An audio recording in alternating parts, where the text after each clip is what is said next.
অবশেষে খুলে গেল অন্নপূর্ণা ভান্ডারের পোর্টাল। হ্যাঁ বন্ধুরা, ঠিকই শুনেছেন আপনারা, শুরু হয়ে গেল আজ থেকে অন্নপূর্ণা ভান্ডারের ফর্ম ফিল আপ, যেখানে দেওয়া হবে গরিব দরিদ্র মহিলাদেরকে ৩,০০০ টাকা পর্যন্ত সুবিধা। আপনারা কিভাবে ফর্ম ফিল আপ করবেন স্টেপ বাই স্টেপ, সেটাই আমি এখন দেখাবো, তাই শুরু থেকে শেষ পর্যন্ত দেখুন। আপনার একটি ভুলের জন্য ফর্ম হয়ে যেতে পারে রিজেক্ট।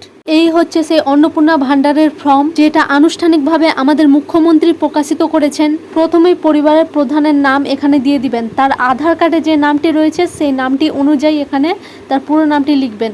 তারপরে তার বয়স, তিনি মহিলা কি পুরুষ সেইটা এখানে উল্লেখ করে দিবেন। তার আধার কার্ড নাম্বার, ডিজিটাল রেশন কার্ডের পারিবারিক আইডি যে নাম্বারটা রয়েছে সেই নাম্বারটা, পরিবারে কতজন সদস্য সংখ্যা রয়েছে সেইটা এখানে আপনি সংখ্যার মাধ্যমে লিখে দিবেন। প্রথমে যার নাম লিখেছিলেন তার ঠিকানাটি, সে কোথায় বাস করে তার পুরোপুরি ঠিকানাটি এখানে লিখে দিবেন। নিচে দিয়ে দিবেন ফোন নাম্বার। এবার 2 নম্বর পেজে যাচ্ছি। 2 নম্বর পেজে সদস্য, প্রথমে যার নাম লিখেছিলেন তার নাম ঠিকানা এখানে চেয়েছে, এখানে পুরোপুরি তার নাম ঠিকানা, আধার কার্ড, লিঙ্গ, তার জন্ম তারিখ সব কিছু লিখে দিবেন।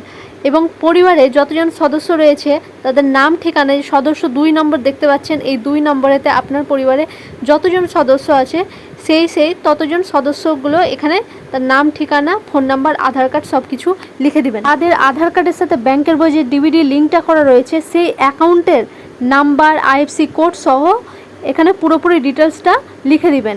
আপনার পরিবারের যতজন সদস্য রয়েছে ততজন সদস্যর এখানে ডিটেলস লাগবে। আপনাদের বাড়িতে যদি 2 জন থাকে তো 2 জনের নাম ঠিকানা লিখবেন। আপনাদের বাড়িতে যদি 3 জন থাকে অথবা 4 জন থাকে, 5 জন থাকে, যতজন থাকবে ততজনের পুরোপুরি ডিটেলস এবং ততজনের পুরোপুরি নাম ঠিকানা, তাদের আধার কার্ড সব কিছু এখানে দিয়ে দেবেন।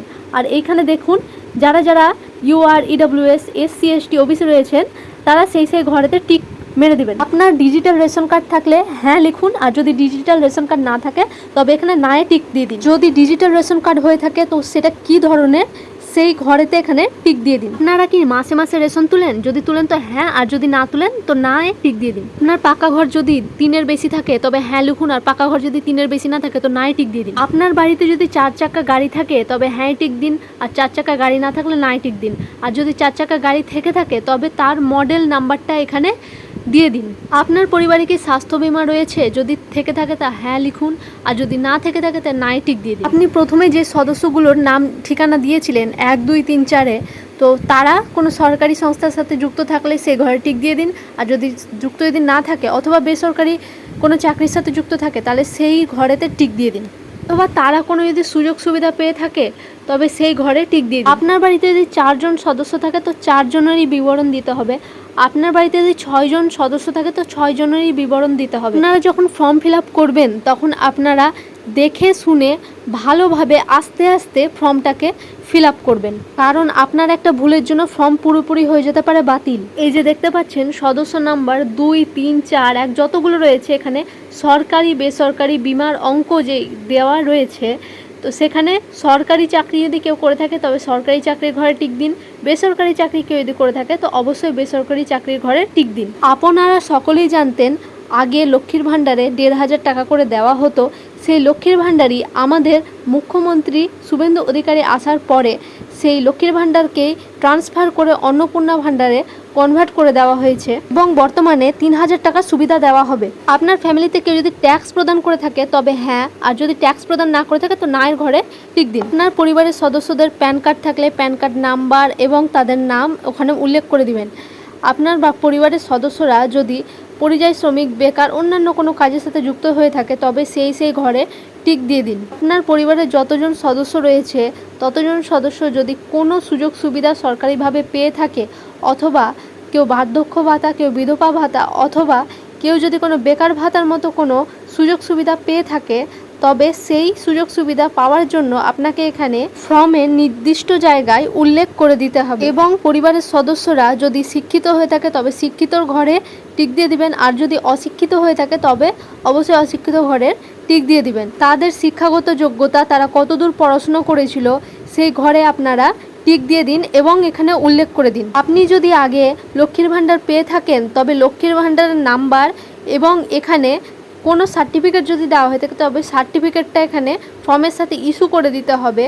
আর যদি আপনি যদি কোনো সুযোগ সুবিধা না পেয়ে থাকেন অন্নপূর্ণা ভাণ্ডার এবার নতুন করছেন, তবে সেই ঘরে আপনারা টিক দিয়ে দিবেন। যেই সদস্য লক্ষ্মীর ভাণ্ডার পেত তাদের যদি কোনো আইডি সংখ্যা কিংবা তারিখ যদি ইস্যু করা থাকে, তবে সেই তারিখ এবং আইডি এখানে উল্লেখ করে দিতে হবে। ফর্মে দেখবেন নির্দিষ্ট জায়গা করে দেওয়া রয়েছে। যদি লক্ষ্মীর ভাণ্ডার সুবিধা না পেয়ে থাকেন তবে আপনাকে সেই ঘরগুলো ফিল আপ করার কোনো প্রয়োজন নেই। আপনার বাড়িতে কোনো শিশু রয়েছে, সেই শিশু কোন শ্রেণীতে পড়ে, কোন বিদ্যালয়ে পড়ে এবং বিদ্যালয়ের ধরন সরকারি, বেসরকারি অথবা স্পন্সর্ড কোনো বিদ্যালয় যদি থেকে থাকে তবে সেই হিসাবে এখানে টিক মার্ক করে দেবেন। আর সেখানে পরিবারের যতজন সদস্য রয়েছে তাদের কোনো শিশু সন্তান যদি থেকে থাকে তবে তাদের স্কুলের বিবরণ, তাদের শিক্ষাগত যোগ্যতার বিবরণ এখানে দিতে হবে। অথবা আপনার শিশু যদি পড়ে থাকে মাদ্রাসায় তবে মাদ্রাসায় আপনি এখানে টিক দিয়ে দিবেন, কিংবা অন্যান্য মাদ্রাসা কিংবা স্বীকৃত কোনো মাদ্রাসায় যদি পড়াশোনা করে থাকে তো অবশ্যই সেখানে টিক মার্ক করে দিবেন।